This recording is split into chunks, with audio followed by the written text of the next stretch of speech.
Assalamualaikum warahmatullahi wabarakatuh. Salam sejahtera bagi kita semua. Kami dari mahasiswa jurusan Teknik Sipil UPN Veteran Jawa Timur ingin mempresentasikan tugas besar teknik pondasi 1 kami, yaitu tentang perencanaan pondasi.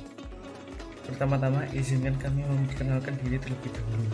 Saya Rifki Amirullah, NPM 19035010026. Saya Muhammad Yusuf Firmansyah, NPM 19035010037. Saya Titin Listiani, NPM 19035010031. Saya Muhammad Ubaidillah, NPM 19 035 01 0014. Saya Hafizuddin Alvin, NPM 19 035 010029. Saya Fadila Zameliana, NPM 19 035 01 0006. Maka nama saya Melinda Wulandari, NPM 190 590 119. Saya Ahna Maila Putri, NPM 1938. Analisis dan perencanaan pondasi. Untuk yang pertama, landasan teori berisikan tentang referensi dalam analisa dan perencanaan. Yang kedua, data perencanaan, data yang digunakan sebagai acuan analisa dan perencanaan. Untuk yang ketiga, analisa dan perencanaan yang berisi proses perhitungan dalam perencanaan pondasi. Untuk yang keempat, kesimpulan hasil akhir yang didapatkan setelah analisa dan proses perencanaan pondasi. Landasan teori, referensi dalam analisa dan perencanaan. Menurut Braja Emdas tahun 2006, terdapat dua tipe lunak, yaitu lempung lunak atau soft clay dan gambut atau pit. Tanah lunak sendiri menempati area di atas 20 juta hektar atau di atas 10% dari tanah daratan di Indonesia, termasuk Surabaya. Tanah lunak sendiri memiliki beberapa karakteristik, yaitu 1. Mempunyai daya dukung relatif rendah. 2. Mempunyai pemamatan relatif besar dan berlangsung lama. Pada pembangunan konstruksi bangunan di atas tanah lempung lunak dapat menyebabkan beberapa permasalahan. 1. Beban bangunan yang mampu dipikul oleh tanah dasar relatif terbatas. 2. Bangunan akan mengalami penurunan yang relatif besar dan berlangsung lama. 3. Bangunan sekitar lokasi pembangunan akan berpotensi mengalami gangguan. Menurut Terzaghi, pondasi dangkal adalah jika kedalaman pondasi kurang dari atau sama dengan lebar pondasi, maka pondasi disebut pondasi dangkal. Pada dasarnya, pondasi dangkal berupa pondasi telapak atau pondasi yang mendukung bangunan secara langsung pada tanah pondasi. Untuk stabilitas pondasi dangkal dapat ditentukan dengan banyak cara dan dapat ditentukan oleh beberapa faktor. 1. Memiliki faktor keamanan. 2 atau 3 safety faktor agar aman terhadap kemungkinan keruntuhan geser. Misalnya faktor keamanan sama dengan 2, maka kekuatan tanah yang diizinkan dalam mendukung suatu pondasi mempunyai nilai 2 kali dari daya dukung batasnya. 2. Bila terjadi penurunan pondasi atau settlement, maka penurunan tersebut harus masih berada dalam batas-batas toleransi atau besar penurunan masih dalam batas normal. 3. Differential settlement atau penurunan sebagian. Dalam hal ini tidak boleh menyebabkan kerusakan serius atau mempengaruhi struktur bangunan. Untuk batas dari differential settlement sendiri yaitu untuk bangunan beton 0,002 sampai 0,003 setengah bentang bangunan, dan untuk bangunan baja sendiri yaitu 0,006 sampai dengan 0,008. Teori ini menurut Zakaria tahun 2006. Perhitungan daya dukung pondasi dangkal. Dalam perhitungan daya dukung pondasi dangkal, ada beberapa hal yang perlu dipertimbangkan. Yang pertama adalah total overburden pressure atau G0, merupakan intensitas total tekanan overburden yang diakibatkan oleh bata tanah dan air pada dasar pondasi. Yang kedua adalah effective overburden pressure atau H-action 0, merupakan tekanan overburden efektif yang terletak pada dasar pondasi. Yang ketiga adalah ultimate bearing capacity atau disebut daya dukung ultimate, merupakan daya dukung maksimum yang ada pada tanah di mana kondisi tanah mengalami keruntuhan akibat geser. Yang keempat adalah net ultimate bearing capacity atau disebut daya dukung neto, merupakan daya dukung yang melebihi tekanan overburden efektif. Yang kelima, gross allowable bearing pressure atau daya dukung izin atau allowable bearing capacity atau biasa disebut KA. Daya dukung izin bergantung pada seberapa besar faktor keamanan atau SF yang dipilih. Pada umumnya, nilai SF atau safe factor yang dipilih berkisar antara 2 hingga 5. Dan yang terakhir adalah safe bearing pressure atau daya dukung aman.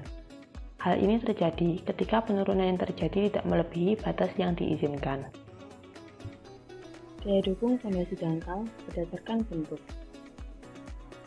Bentuk atau tipe fondasi ada bermacam-macam.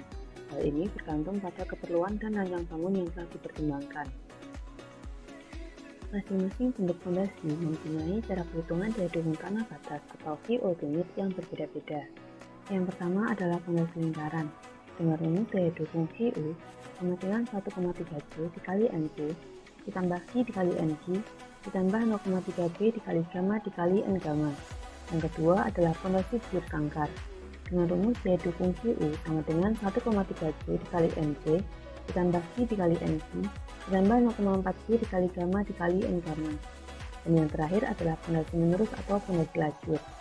Dengan rumus daya dukung VU sama dengan 1 ditambah 0,3B dibagi L dikali C dikali NC ditambah V dikali NG ditambah 1 dikurangi 0,2B dibagi L dikali 0,5B dikali gamma dikali N gamma. Penurunan fondasi dangkal. Menurut BCMDAS tahun 2006, pemampatan diakibatkan oleh penambahan beban di atas suatu permukaan tanah. Penurunan dapat terjadi dikarenakan beberapa faktor. Yang pertama, penambahan beban di atas muka tanah. Yang kedua, muka air tanah mengalami penurunan. Yang ketiga adalah faktor alami. Secara umum, penurunan atau settlement pada tanah yang disebabkan oleh pembebanan dapat dibagi menjadi 3. Yang pertama, penurunan segera atau immediate settlement, yang merupakan akibat dari deformasi elastis tanah kering, basah, dan jenuh air tanpa adanya perubahan kadar air. Yang kedua, penurunan konsolidasi atau consolidation settlement, yang merupakan hasil dari penurunan volume tanah jenuh air sebagai akibat dari keluarnya air yang menempati pori-pori tanah. Yang ketiga, penurunan sekunder atau secondary settlement, merupakan penurunan yang terjadi setelah penurunan konsolidasi, terjadi sangat lama setelah beban mulai bekerja, yaitu saat partikel tanah mengalami creep. Data perencanaan. Berdasarkan data di atas, direncanakan fondasi berdasarkan data tanah nomor 1-3, sehingga didapatkan data sebagai berikut.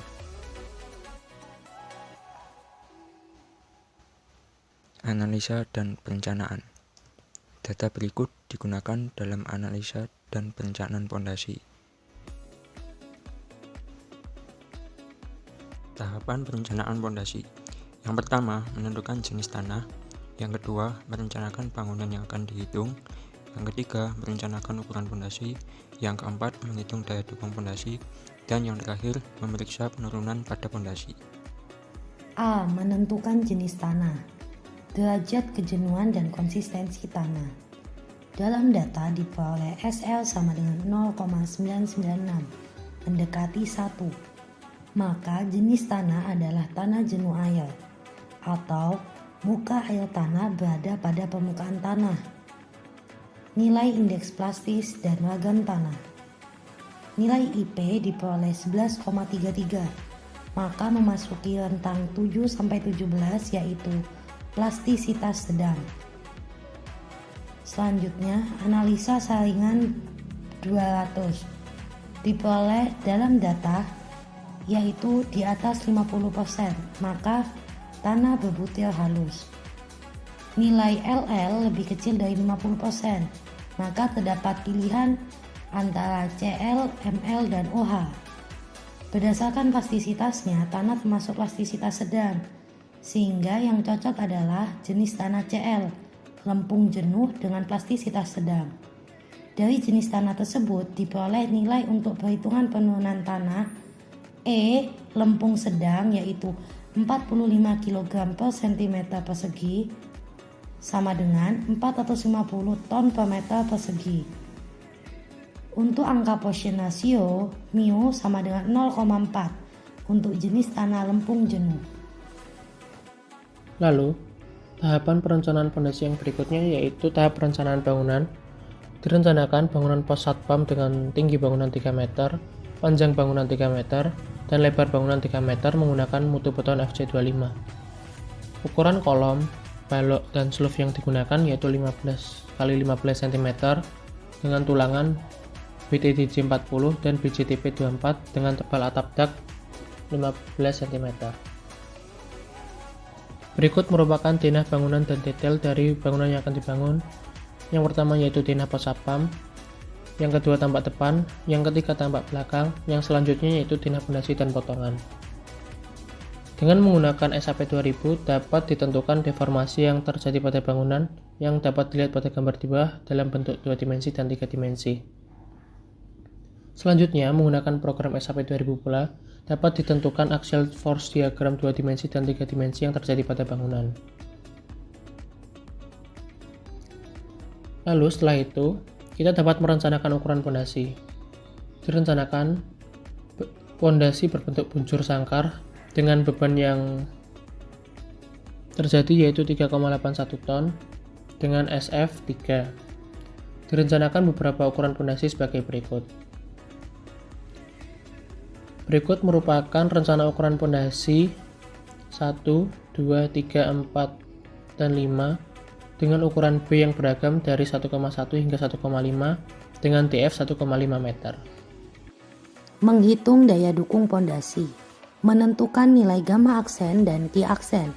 Berdasarkan poin A, dapat diketahui bahwa muka air tanah berada di permukaan tanah atau case tipe 1, sehingga dapat dihitung gamma aksen sama dengan GS dikurangi 1 dikali gamma W dibagi 1 ditambah E, sama dengan 2,422 dikurangi 1 dikali 1 dibagi 1 ditambah 1,428. Diperoleh nilai gamma aksen sama dengan 0,586 ton per meter kubik. Untuk ki aksen sama dengan gamma aksen dikali DF sama dengan 0,586 kali 1,5. Diperoleh nilai ki aksen sama dengan 0,879 ton per meter persegi. Menentukan nilai ki ultimate. Besar sudut geser dalam data adalah 13,18 derajat. Besarnya sudut geser lebih kecil dari 28 derajat, maka kondisinya adalah local shear failure. Sehingga untuk nilai N aksen C, N aksen T, dan N aksen gamma diperoleh dari interpolasi sudut 10 derajat dan 15 derajat. Didapatkan N aksen C sama dengan 9,081, N aksen Q sama dengan 2,409, N aksen gamma sama dengan 0,754. Daya dukung pondasi berbentuk bujur sangkar, sehingga didapat perhitungan QU sama dengan 1,3 kali C aksen kali N aksen C ditambah DF kali gamma aksen kali N aksen Q ditambah 0,4 kali gamma aksen kali B kali N aksen gamma sama dengan 1,3 kali 2/3 kali 1,27 kali 9,081 ditambah 1,5 kali 0,583 kali 2,409 ditambah 0,4 kali 0,583 kali 1,3 kali 0,754 diperoleh QU sama dengan 12,341 ton per meter persegi. Menentukan nilai QA atau daya dukung izin. QA sama dengan QU dibagi safety factor sama dengan 12,341 dibagi 3, sehingga diperoleh nilai QA sama dengan 4,114 ton per meter kuadrat. Menganalisa tegangan yang terjadi. Menghitung beban rata di atas pondasi atau Ki total. Ki pelat pondasi sama dengan 0,3 kali 2,4. Diasumsikan tebal pelat pondasi adalah 0,3 dengan berat jenis beton adalah 2,4 sehingga Ki pelat pondasi sama dengan 0,72 ton per meter persegi. Untuk Ki tanah adalah gamma aksen dikalikan kedalaman yaitu 0,586 kali 1,5 diperoleh nilai Ki tanah 0,879 ton per meter persegi. Sehingga Ki total sama dengan Ki plat pondasi ditambah Ki tanah, sama dengan 0,72 ditambah 0,879. Diperoleh nilai Ki total sama dengan 1,599 ton per meter persegi. Menganalisa tegangan yang terjadi selanjutnya adalah menghitung nilai Pi sama dengan V dibagi B kali L plus minus M dibagi B kali L ditambah Ki total.